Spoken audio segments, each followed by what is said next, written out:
Assalomu alaykum kanalimiz a'zolari. Navbatdagi yana bir mebelimiz ustolovga jarayoni tugadi. Ushbu mebelni Namangan Norin tumani Yuqori Cho'ja mahallasiga ustolovga qildik.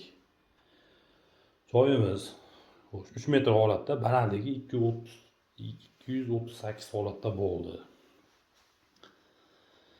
Akril materialda kapellari granitda bo'lgan.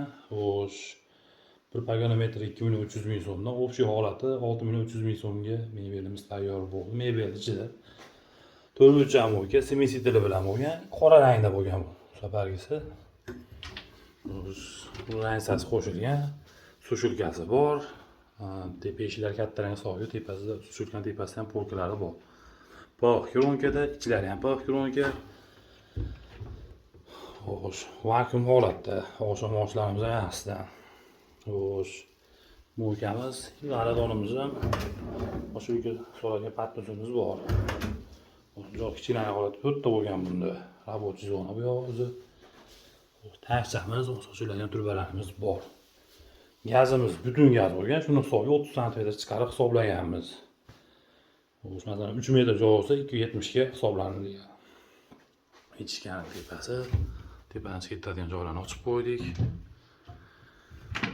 Bu yoqda ham polkalarimiz ikkita. Bu yoqlarning hammasi polkalar ikkitadan bo'lgan. Mana bu nikellarni ham qo'yib qo'yamiz. Bu odatda mo'ka tarafga qo'yish kerak bo'ladi. Suv sachrab ko'p sachlaganlik hisobiga ikkala tarafga ham qo'yib qo'yilgan. Plyontuslarimiz bor. Alyuminlari bor. Qora rangda. Ultradeko rossiyskiy stolishnica, glansviyda granitimiz.